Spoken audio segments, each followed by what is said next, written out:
week after week, month after month. But like so many of our Christmas stories, we kind of romanticize the story. Think about how much we try to clean up the stories of Christmas. We act as if being born in a barn wasn't all that bad. We picture our hospital rooms where we were born or where our children were born. We forget how awful the world was when Jesus was born, how dark the times were, how unpredictable each and every day was in their lives. We act almost as if the wise men got a text saying, hey, he's been born, come to the hospital and meet him and bring gifts with you. Or think about this journey, this long journey with people not really believing them. Imagine this group of people, we don't know if there were 3 for sure, but this group sets out. Can you imagine them telling their parents or their spouse or their children, guess what, we're going to follow that star that's been out there, and we don't know when we'll be back, we don't know how long it'll take, we don't know where we're going to end up. And yet most of us can kind of relate to that. There have been times in our life we weren't sure. We weren't sure what we were doing, why we were doing it. It just seemed like the right thing. And we couldn't even explain to those closest to us why we did it, but it was the right thing to do. We couldn't show them the results the next day. It might have taken months or years, and yet we trusted there was something bigger happening in our lives than what we could explain or maybe even ourselves understand. By our best estimates, Jesus was between 1 and 2 years old. That's month after month, week after week, going into 2 years that they were traveling. And think about what it was like when they came to Herod. They come to Herod because that's where a king would be, right? In the palace. But Herod was so sure that nobody could come and take his place. He was willing to shut down anything that would take him away from being the seat of power or being the center of attention.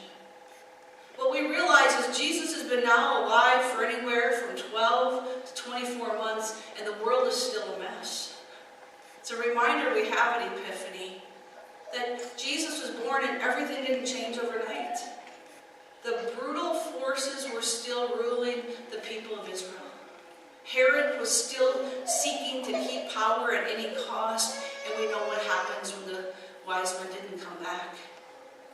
We know that brutality exists, and sometimes we forget that maybe that's why this story is a part of our Christmas story, to name the violence and the darkness.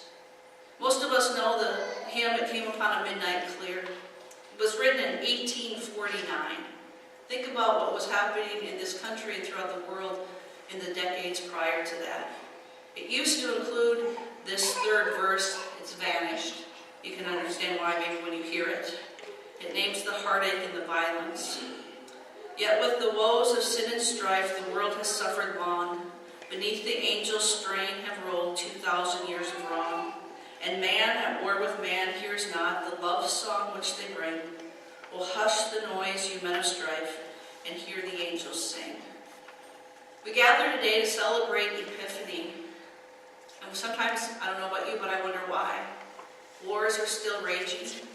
Diseases are still inflicting people we love. Children are dying. People are shot and killed in bowling alleys. The government is still shut down. We just had a funeral here yesterday. We celebrate light, even when darkness is here. Maybe that's why the author of Matthew included this story. Because think about what was happening in that community. When Matthew was written, the temple in Jerusalem had fallen. All that they had hoped for to be the people of God, the center of their worship, was completely demolished. Maybe Matthew includes this story to say there is darkness. Darkness is very real. But light breaks in. Even under Roman rule, even after the temple has been destroyed, that light breaks in even during oppression, fear, violence, disease, and the unknown. And this light is for all people. Because what we hear about these wise men is they came from the east, which makes us know that they are not Jews. And that's important for this community to hear, that this Jesus is not just for their group. Sometimes we have to be reminded of it. We don't have a monopoly on the light of the world. He came for the world, for the sake of the world, and light breaks skin color, whatever our nationality, because Jesus came for us. I know there's English majors in the room, I'm not sure it's a word, but I think he epiphanied us all. He came to us and for us with light for all circumstances. I'd like to share a legend with you. Remember, this is a legend, so don't say our pastor told us a story and I don't know where it's found in the Bible. It's a legend based on Epiphany. It's probably within the last 50 to 100 years. Remember, it's a legend. Joseph's workshop was built on the back of the cottage, and the sawdust used to blow under the door of the kitchen, no matter how often Mary swept it. In the winter, Joseph was always busy with the chairs he made for a local firm. He was paid scandalously little for them by the firm, which then sold the chairs to an antique dealer in Chicago. The dealer stained and scratched and battered them very skillfully, and then sold them as genuine antique wheelback chairs, proving their authenticity by the wormholes which he had previously made by riddling the chairs with shot. However, Joseph knew nothing of what befoul his chairs once they left his workshop. He did more than make chairs. He was the carpenter and town handyman. When the scales in Mrs. Evans' shop were broken, and the old woman found with horror that she was giving too generous a measure, it was Joseph who mended them. Joseph who repaired the door hinges and the table legs. Joseph who mended fences and farm wagons. Joseph who could put new handles on spades and hoes quicker than any other man in the neighborhood. The cottage used to resound with the hammering of nails and the drone of the sawing. Mary had long ceased to notice it, and the child who had lived a whole year in the sound had apparently grown as used to it as his mother. Life was not eventful for them as for the rest of the people. It was work, commonplace, monotonous work at that, varied by petty worries like the smoking chimney that couldn't be cleaned because it cost money, or the speed at which Joseph's boots wore out, or more ominous, the ever-reoccurring fear that Mrs. Evans would suddenly refuse to give them things on credit. While this life was going on, the three wise men were making their way together over the hills that surrounded the little town. They came on foot, tired, led by the star. One of them was rich, judged by the world's standards. He had begun his journey in the comfort of a first-class compartment in the streamliner out of San Francisco. He had crossed the country in luxury in search of the child. The second had followed the star from a concert hall in London. He was a singer. He had traveled carefully, frugally, with one eye anxiously on his money, for a growing reputation and wealth do not always go hand in hand. But the third wise man was penniless. He had tramped and begged his way across Europe, from Poland, through Germany to France, across the ocean to New York, and so to this town in the hills of New England. The three men followed the star, along the rough track, past the sprawling farm of Jonathan Cartwright, over the bridge, past the railroad station, and the first neat white cottages. They looked around uncertainly. There was the general store, the post office, a small row of dilapidated houses, and a little apart a cottage. It was a plain, commonplace New England cottage with a field stone fence around the trim garden plot. The smoke blew gustily from the chimney, and here the star stopped, and the wise men never saw it again. Here then was the king to be found. Strangely enough, the door was not fastened. The poor man opened it gently, and the others gazed in over his shoulders. It was absurdly unregal for the king they had traveled across the world to see. For the woman standing there was laughing with a baby who sat in a high chair. A blue plate rested on the tray of the chair, and she was feeding him with a small spoon. As they entered, the woman looked up quickly, but without surprise. She might have been expecting them. The child stared, immediately forgetful of his dinner. His eyes followed Mary. She took the blue plate and laid it on the kitchen table. Then she quietly untied the bib from the child's neck, smoothed his hair, and left him sitting in the high chair.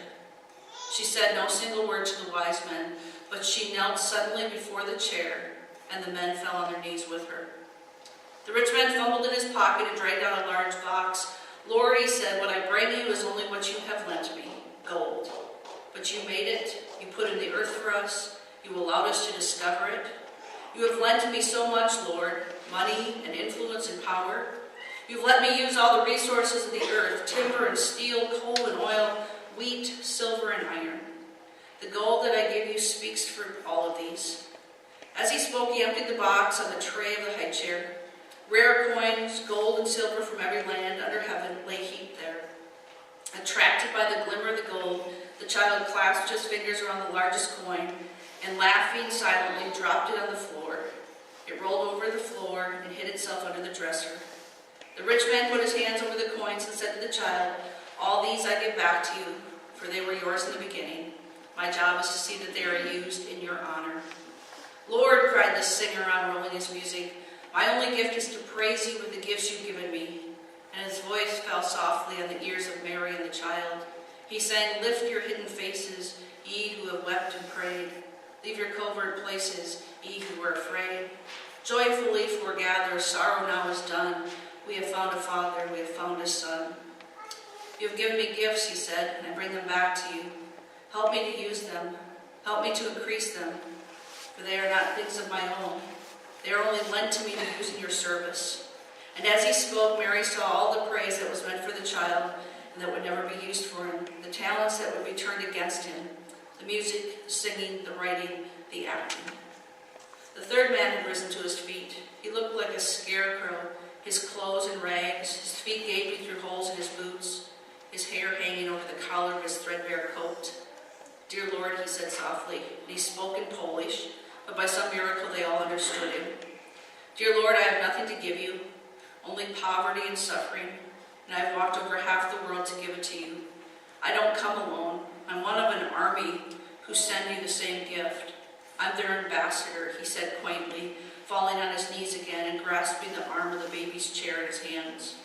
"I'm here for everyone who suffers, for the persecuted Jews, for my own country, for the broken cities of Europe, for the battlefields of China and Korea and Vietnam." He clasped his hands together. They were black and their nails broken. "It was wrong to say I had nothing to give you. Nothing greater than suffering can be given. Take the poverty of the homeless and the starving, the agony and pain in all the hospitals in the world.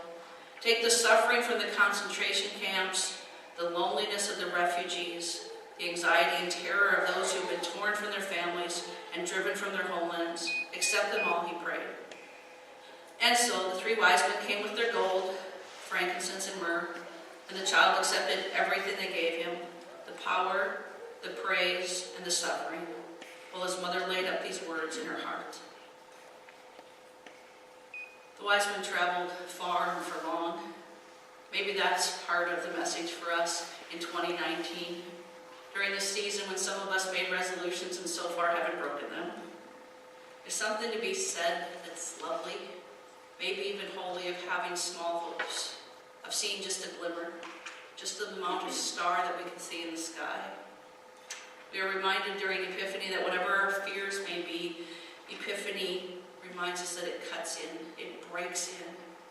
Maybe as subtle as a star, maybe as bright as the sun, to remind us that light breaks in and darkness cannot overcome it. Jesus, the light of the world, has arrived, and his light makes all the difference, even in our current darkness. Epiphany gives us a chance to see ourselves maybe in a new way, to be reminded that he came and he renames us, reclaims us. It maybe is the greatest news that ever was or will be. Take heart, Jesus says, it is I. Do not be afraid. Amen. Let us pray. Gracious God, we give you thanks that you call us your people. And when things seem so dark, you remind us that your light breaks in, with stars twinkling in the sky, with Christmas lights, with candles, with children reminding us who you are, with the touch of a hand, with a much-needed hug. And we're reminded that light conquers darkness. We ask that you give us courage for the journey in this coming year. We pray this in Jesus' holy name.